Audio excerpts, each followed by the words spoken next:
तीसरा बाब इंसान की नाफरमानी।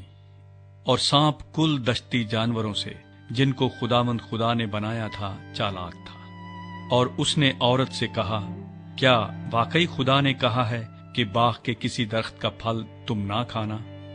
औरत ने सांप से कहा कि बाग के दरख्तों का फल तो हम खाते हैं, पर जो दरख्त बाग के बीच में है उसके फल की बाबत खुदा ने कहा है कि तुम ना तो उसे खाना और ना छूना, वरना मर जाओगे। तब सांप ने औरत से कहा कि तुम हरगिज न मरोगे, बल्कि खुदा जानता है कि जिस दिन तुम उसे खाओगे तुम्हारी आंखें खुल जाएंगी और तुम खुदा की मानिंद नेको बद के जानने वाले बन जाओगे। औरत ने जो देखा कि वो दरख्त खाने के लिए अच्छा और आंखों को खुशनुमा मालूम होता है और अकल बख्शने के लिए खूब है, तो उसके फल में से लिया और खाया और अपने शौहर को भी दिया और उसने खाया। तब दोनों की आंखें खुल गईं और उनको मालूम हुआ कि वो नंगे हैं। और उन्होंने अंजीर के पत्तों को सीकर अपने लिए लुंगियां बनाई। और उन्होंने खुदावंद खुदा की आवाज जो ठंडे वक्त बाग में फिरता था सुनी। और आदम और उसकी बीवी ने आपको खुदावंद खुदा के हजूर से बाग के दरख्तों में छुपाया। तब खुदावंद खुदा ने आदम को पुकारा और उससे कहा कि तू कहाँ है? उसने कहा, मैंने बाग में तेरी आवाज सुनी और मैं डरा, क्योंकि मैं नंगा था और मैंने अपने आप को छुपाया। उसने कहा, तुझे किसने बताया कि तू नंगा है?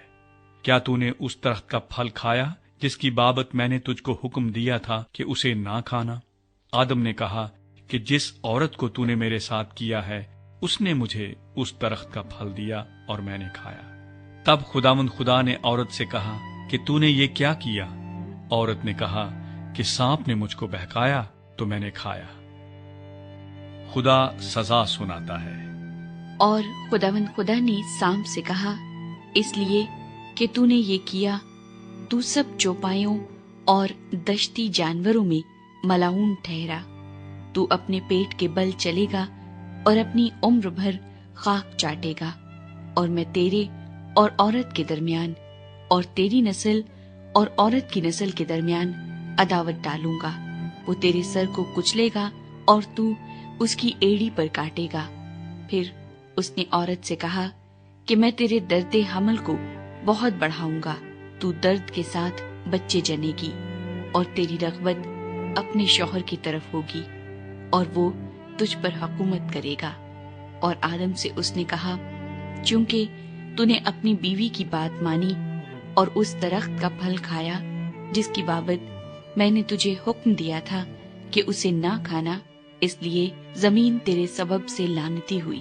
मुशक्कत के साथ तू अपनी उम्र भर उसकी पैदावार खाएगा और वो तेरे लिए कांटे और ऊंट कटारे उगाएगी और तू खेत की सब्जी खाएगा।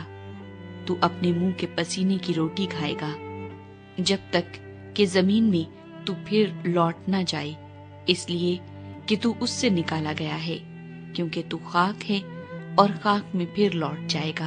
और आदम ने अपनी बीवी का नाम हव्वा रखा, इसलिए कि वो सब जिंदों की माँ है। और खुदावंद खुदा ने आदम और उसकी बीवी के वास्ते चमड़े के कुर्ते बनाकर उनको पहनाए। आदम और हव्वा को बागे अदन से निकाला जाता है। और खुदावंद खुदा ने कहा, देखो इंसान नेको बद की पहचान में हम में से एक की मानिंद हो गया। अब कहीं ऐसा न हो कि वो अपना हाथ बढ़ाए और हयात के दरख्त से भी कुछ लेकर खाए और हमेशा जीता रहे। इसलिए खुदावंद खुदा ने उसको बागे अदन से बाहर कर दिया, ताकि वो उस जमीन की जिसमें से वो लिया गया था खेती करे। चुनांचे उसने आदम को निकाल दिया और बागे अदन के मशरिक की तरफ करोबियों को और चौगिर्द घूमने वाली शोलाजन तलवार को रखा कि वो जिंदगी के दरख्त की राह की हिफाजत करें।